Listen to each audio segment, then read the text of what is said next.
पहली बात आनसेंग के रिलेटेड डिस्कशन कर लेते हैं। देखो यार, बहुत टूर्नामेंट से इस साल की जीती है, 7 जीती है ना शायद, करेक्ट कर देना अगर गलत हूँ तो मैं, तो 7वीं और या 8वीं होगी शायद, करेक्ट कर देना, आप लोग करेक्ट कर देते हो मुझे बताया, थैंक यू उसके लिए, पहले ही थैंक यू।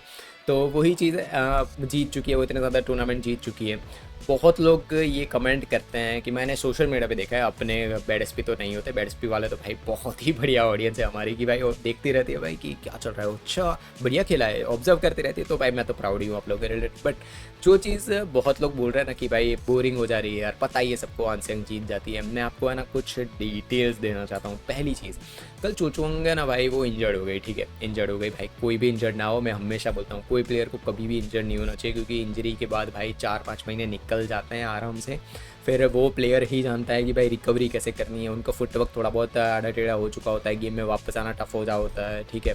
और भाई व्हील चेयर में गई है वो, तो भाई टफ हो जाएगा, वो लेग में इंजरी हुई है, क्या हुआ है क्या वो मुझे नहीं पता है, बट ठीक है, बट इंजरी थोड़ी बहुत ज़्यादा लग रही है, आई होप ज़्यादा ना हो, ठीक है, रियलिटी में ज़्यादा उतनी ना हो, जल्दी से जल्दी चोचुवंग ठीक कर ले और वापस आ जाए गेम में, बट इंजरी नहीं होनी चाहिए। और वो पॉइंट के बारे में डिस्कशन मुझे जो करना है ना, वो कि पहला जो सेट था ना उसमें कुछ पॉइंट्स लेने की कोशिश ज़रूर की चोचुवंग ने, बट स्टिल वो बोलते हैं ना कि थोड़ा शॉर्ट फील हो गया कि भाई ठीक है। सेकेंड सेट के अंदर लिटरली आनसेंग डोमिनेट करने पे चली गई। अब मैं इसी का बोलते हैं ना कि यही पैटर्न को फिर से बताता हूँ आपको। लास्ट वीक जब मिया के सामने मैच थी ना आनसेंग की, आपने जिन जिन लोगों ने देखी, मैंने डिस्कस भी किया था यार, ठीक है, तो जाके देखना वो वीडियो, जाके देख लेना आनसेंग वाला। तो उसमें मैंने डिस्कस क्लियर किया था कि पहले सेट के अंदर मिया ने क्या बढ़िया खेला था यार, प्रॉपर पॉइंट्स लिए थे। ऐसा नहीं कि भाई एनसेंग एरर कर रही है या ये कर रही है, नहीं, मिया ने प्रॉपर पॉइंट्स लिए थे, स्मैशेस लगा के प्लेसिंग करके मिया ने पॉइंट्स लिए थे। बट सेकेंड सेट में क्या हुआ, पूरी गेम पलट गई, पूरा माइंडसेट ही चेंज हो गया, ठीक है, पूरे गेम में आनसेंग ने अपना गेम को ही चेंज कर दिया, पता नहीं कि पढ़ लिया क्या मियाँ की गेम को। सेकेंड सेट पूरा thrash out, almost thrash out मैं बोलूँगा कि भाई सेकेंड सेट के अंदर मैं कुछ ही रिलीज थी जिसके अंदर मियाँ अच्छी लगी, ठीक है, मतलब गेम में। बट वही चीज़ है कि ऐसा तो क्या कर रही है आनसेंग, मैं और थोड़ा बहुत डिस्कशन करता हूँ इसका, एलिबरेटेड डिस्कशन। आते हैं अकाने यामागुची पे। उनको जब बीट किया कुछ था 1-2 साल पहले, वो वर्ल्ड नंबर 1 थी अकाने यामागुची, ठीक है, भाई मैं बहुत ज़्यादा खुश होता था तो कि भाई अकाने नंबर 1 है भाई, सबको बीट कर रही है। जब से आनसेंग ने उनको बीट करना शुरू किया है ना भाई, पूरी दुनिया के प्लेयर साइड में रख दो और एक आनसेंग को साइड में रख दो, जब भी अकाने यामागुची की उनके सामने गेम आती है ना, पहले 11 पॉइंट इतना बढ़िया खेलेगी भाई साहब, इतना बढ़िया खेलेगी अकाने यामागुची कि वो आप सोचोगे कि यार आज आनसेंग बीट हो रही है इनके सामने। 11 पॉइंट 12 पॉइंट खत्म होती ही अकाने यामागुची की गेम ही कॉन्ट्रास्ट चली जाती है, कि भूल ही जाती है कि वो क्या करना है। जैसे हमारे प्लेयर्स के साथ होता है ना कि आज वो लोग ऐसे एंडरसन टॉनसन को बीट कर देंगे, इनको बीट कर देंगे, किसी को भी बीट कर देंगे, और कल उनकी गेम ही डिफरेंट हो जाएगी, ठीक है। तो वैसा अकाने यामागुची के साथ है हाफ सेट में ही, और आनसेंग के सामने ही है, किसी और के सामने नहीं, आनसेंग के सामने ही है। उनकी मैच किसी के भी सामने देख लो अकाने यामागुची, आपको नोटिस होगा कि फर्स्ट पॉइंट से लेके लास्ट पॉइंट तक उनकी गेम ऑलमोस्ट सिमिलर लगेगी आपको, ठीक है, ऑलमोस्ट सिमिलर मतलब उतनी ही, वो बोलते हैं ना कि इंटेंसिटी से वो खेलती है पूरे गेम में।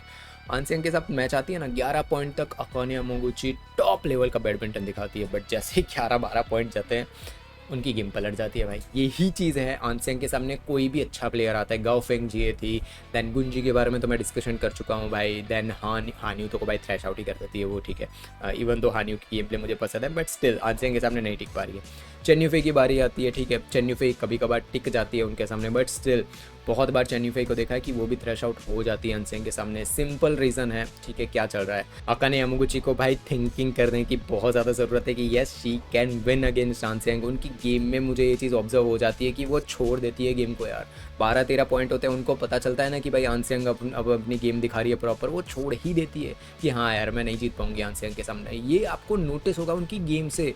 आप ये कॉन्ट्रास्ट लास्ट वीक जब फाइनल्स चल रहे थे अकाने यामागुची वर्सेस आनसेंग, ये चीज़ आप नोटिस कर सकते हो, कॉन्ट्रास्ट दिखेगा, कंप्लीट कॉन्ट्रास्ट। यही चीज़ है जो अकाने यामागुची को बहुत ज़्यादा हैम्पर कर रही है।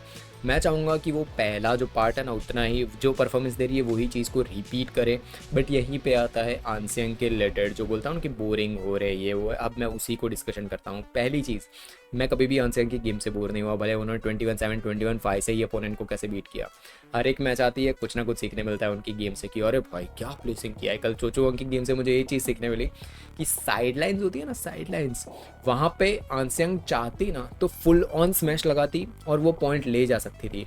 बट होता क्या है, जो भाई लेजेंड्स लोग हैं वो करते हैं कि भाई हाफ कोर्ट खाली मिल गया है, अब मैं एकदम परफेक्ट स्मैश यहाँ पे लगा के पॉइंट ले जाऊँगा, ठीक है, और उनको पॉइंट मिलते भी है, ठीक है, बट 10 में से कितने बार, 7 बार, 8 बार मिलते हैं।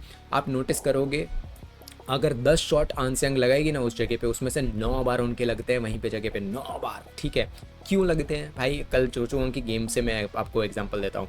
उन्होंने एक प्रॉपर रैली खेली और उनको जो चोचुओंग का बैकहैंड साइड वाला वो खाली मिला थोड़ा। ठीक है, अब वो चाहती तो फुल ऑन स्मैश लगा देती थी आंसियांग और वहाँ पे लगाई थी और उनको पॉइंट वहाँ पे मिल जाता। ठीक है, उन्होंने क्या किया, फुल ऑन स्मैश नहीं लगाई, उन्होंने प्लेसिंग की वहाँ पे। और लाइन है ना, लाइन, वो भाई वहाँ पे परफेक्ट, वहीं पे लाइन पे ही गिरा शटल, समझ रहे हो?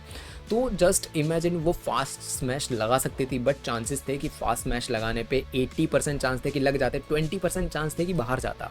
ठीक है, बट प्लेसिंग करती वो तो उनको पता है 90% चांस है कि परफेक्ट जगह पे लगेगा। ये थिंकिंग उनकी गेम में चलती है। मैं ऑब्जर्व वो जो चीज़ कर रहा हूँ वही आपको बता रहा हूँ। ठीक है, मैं जो चीज़ ऑब्जर्व कर रहा हूँ, ये थिंकिंग सोचो इस प्लेयर की इतनी ज़्यादा चलती है कि भाई वो फास्ट मैच लगा के भी पॉइंट ले सकती थी बट उनको पता है कि 20% चांस है यार, बाहर जा सकता है, मैं प्लेसिंग कर देती हूँ।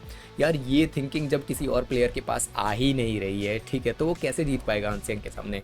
जब कोई प्लेयर अंधाधुंध फायरिंग करनी शुरू कर देता है आंसियांग के सामने, कि उस प्लेयर को पता है कि भाई मेरे पास स्मैश है, मैं स्मैश बहुत बढ़िया लगा सकती हूँ। ठीक है, वो प्लेयर अंधाधुंध आंसियांग के सामने स्मैशेस लगाना शुरू कर देगा। भाई आंसियांग फिर उस गेम को इतना स्लो कर देगी ना कि वो स्मैश लगा ही नहीं पाएगी वो अपोनेंट। ठीक है, तो ये चीज़ ऑब्जर्व करो कि आंसियांग कितना जल्दी एक सेट के अंदर ही, सेकंड सेट के अंदर वो समझ जाती है कि आज ये प्लेयर ऐसा खेल रहा है, अब इसको है ना इसी गेम में। अब भाई ये ऑब्जर्वेशन होता है उनका, देखो गेम में कितना ज़्यादा ऑब्जर्वेशन चल रहा है।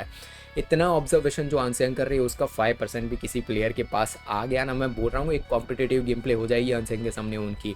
फिर ये बोरिंग वाली चीज़ें नहीं होगी। एंड सेकंड चीज़, मैं 10-15 साल तक भी आंसियांग को इसी में देख सकता हूँ, क्योंकि मुझे पता है हर एक टूर्नामेंट के बाद मुझे कुछ ना कुछ सीखने मिलने वाला है उनसे। मैं भाई ऑफ कोर्स भाई आप लोगों को ये चीज़ पता ही है कि भाई हमेशा कोई टूर्नामेंट होती है, कोई मैच होती है, मेरा एनालिसिस वाला ही माइंडसेट ओपन हो जाता है। ठीक है, लाइव वाला वीडियो जाके देख लेना, आपको आइडिया आ जाएगा उसमें कैसे कमेंट्री और सब कुछ किया था भाई, वो माइंड चल जाता है मेरा।